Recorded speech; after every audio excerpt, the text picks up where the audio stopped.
कर्नाटक चुनाव पर India today access माई India का एग्जिट पोल। कर्नाटक में कांग्रेस को पूर्ण बहुमत मिल सकती है 122 से 140 सीटें। एग्जिट पोल के मुताबिक बीजेपी को 62 से 80 सीटें मिलने का अनुमान, जेडीएस को 20 से 25 सीट मिलने का अनुमान, वहीं अन्य को 3 सीटें मिलने का अनुमान।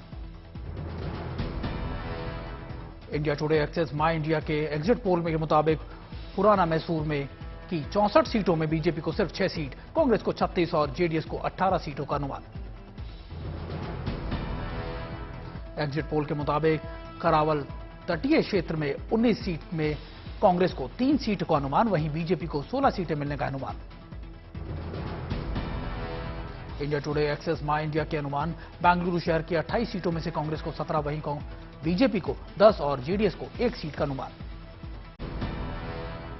कर्नाटक चुनाव में 224 सीटों के लिए 2600 से ज्यादा उम्मीदवारों की किस्मत ईवीएम में हुई कि आज शाम 5 बजे तक करीब 66% हुआ मतदान।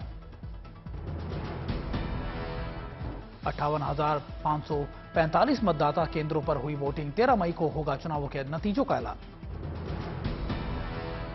मतदान के दिन भी बीजेपी और कांग्रेस के बीच छाए रहे बजरंगबली। वोटिंग से पहले कर्नाटक के मुख्यमंत्री बसवराज मुंबई हुबली के हनुमान मंदिर पहुंचे और पूजा की। कर्नाटक कांग्रेस के अध्यक्ष डीके शिवकुमार भी वोटिंग से पहले बजरंगबली के शरण में पहुंचे। मतदान डालने के बाद डीके शिवकुमार बेंगलुरु में ऑटो की रिक्शा चलाते दिखे। कई जगहों से मतदान के दौरान झड़प की भी खबरें आई सामने। वरुणा में पोलिंग बूथ पर निरीक्षण के दौरान कांग्रेस और बीजेपी के कार्यकर्ता आपस में भिड़े। ब्रह्मकुमारियों के शांतिवन परिसर का प्रधानमंत्री नरेंद्र मोदी ने किया दौरा। कार्यक्रम में पीएम मोदी का भव्य स्वागत, स्मृति चिन्ह भेंट करके पहनाई गई खूबसूरत माला और पगड़ी।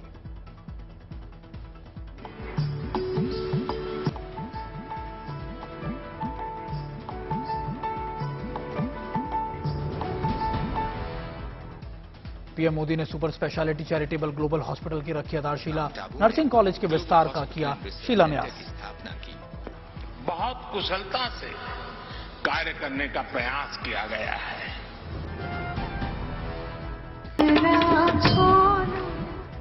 आध्यात्मिक नृत्य प्रस्तुति के दौरान राधा कृष्ण बने कलाकारों ने भी बाजा समा। देशभक्ति गानों पर कलाकारों की प्रस्तुति देख पीएम मोदी ने बजाई तालियां।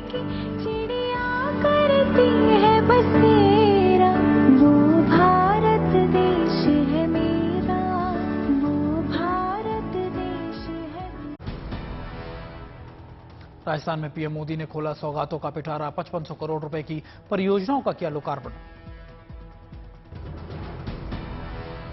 राजस्थान की सड़क परियोजना को दी मजबूती। प्रधानमंत्री मोदी ने 4 नेशनल हाईवे का किया लोकार्पण। रेलवे के विकास से जुड़ी भी आई गुड न्यूज। पीएम मोदी ने 3 रेल परियोजनाओं का किया लोकार्पण। एक मंच पर नजर आए प्रधानमंत्री मोदी और राजस्थान के सीएम अशोक गहलोत। सभा को अशोक गहलोत ने किया संबोधित। पीएम मोदी ने जनसभा को किया संबोधित। का राजस्थान जितना विकसित होगा, भारत के विकास को भी उतनी ही गति मिलेगी। राजस्थान के नाथद्वारा में प्रधानमंत्री नरेंद्र मोदी का भव्य स्वागत। लोगों ने पीएम पर बरसाए फूल। नाथद्वारा के श्रीनाथ जी मंदिर पहुंचे प्रधानमंत्री मोदी। विधि विधान से की पूजा अर्चना। श्रीनाथ जी मंदिर में पूजा पाठ से पीएम मोदी ने किया मिशन राजस्थान का आगाज। मंदिर के महंत और पुजारियों से भी की बात। पीएम बनने के बाद पहली बार श्रीनाथ जी मंदिर पहुंचे हैं प्रधानमंत्री मोदी। राजस्थान में इसी साल होना है विधानसभा चुनाव। माउंट आबू पहुंचे प्रधानमंत्री मोदी। जनसभा को किया संबोधित। का वीरभूमि राजस्थान आना मेरे लिए गौरव की बात है।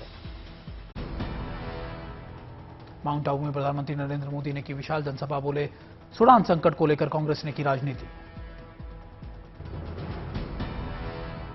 राजस्थान सरकार पर पीएम मोदी ने साधा निशाना। कहा राजस्थान में सीएम को अपने विधायकों पर भरोसा नहीं, विधायकों को सीएम पर भरोसा नहीं। कानून व्यवस्था को लेकर गहलोत सरकार को प्रधानमंत्री मोदी ने घेरा। कहा कांग्रेस शासन में राजस्थान में कानून व्यवस्था तबाह हुई।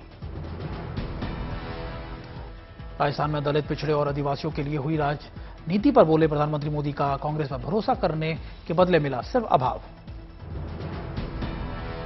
कांग्रेस के 5 दशक पूरे कमिटमेंट को लेकर प्रधानमंत्री मोदी का तंज। बोले गरीबी हटाओ और की गारंटी देने वाली कांग्रेस नेता हुए अमीर और जनता हुई गरीब। नेशनल टेक्नोलॉजी 2023 को लेकर गुरुवार को दिल्ली में कार्यक्रम का आयोजन, प्रधानमंत्री मोदी करेंगे कार्यक्रम का उद्घाटन। कर्नाटक चुनाव के नतीजों से पहले 12 मई को प्रधानमंत्री मोदी का गुजरात दौरा, गांधीनगर में अखिल भारतीय शिक्षक संघ के सम्मेलन में हिस्सा लेंगे पीएम मोदी।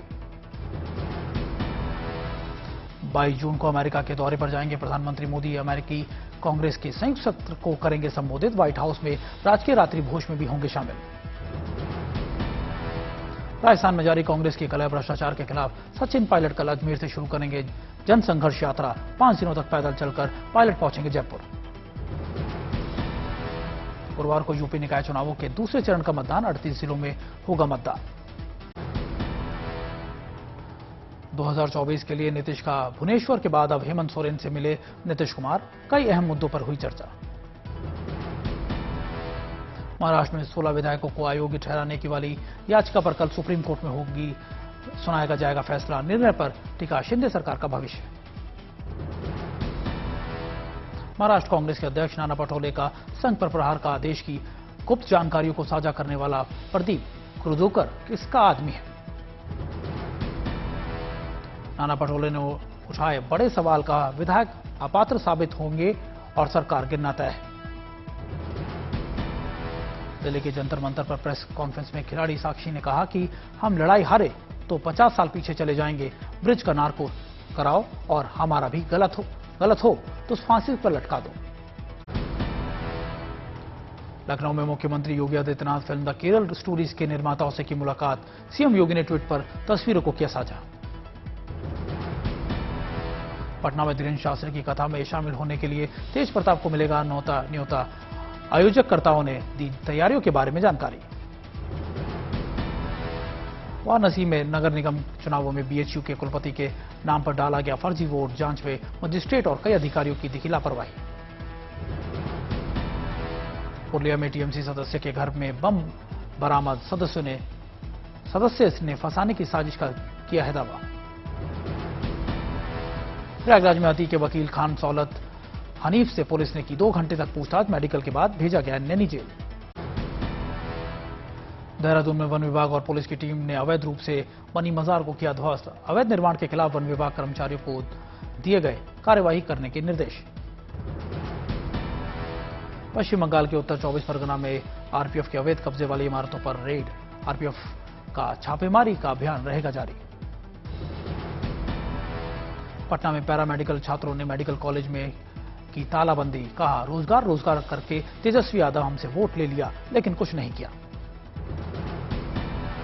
सहरसा में पैरामेडिकल के छात्रों ने अस्पताल की ओपीडी सेवाओं को भी रोककर किया धरना प्रदर्शन, सरकार के खिलाफ की जमकर नारेबाजी।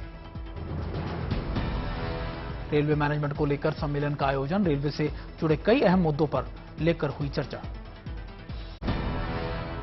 प्रयागराज में यौन उत्पीड़न के 3 आरोपी प्रोफेसरों के खिलाफ धरना प्रदर्शन, अपराधियों को बर्खास्त करने की मांग को लेकर इलाहाबाद विश्वविद्यालय के छात्रों ने निकाला मार्च।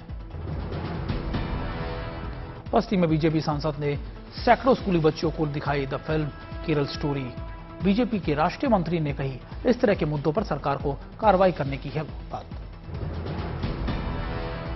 अमेठी में एसपी विधायक ने बीजेपी प्रत्याशी के पति को जमकर पीटा, मारपीट से नाराज विधायक राकेश प्रताप सिंह बैठे धरने पर पीड़ित ने लगाई सरकार से न्याय की गुहार।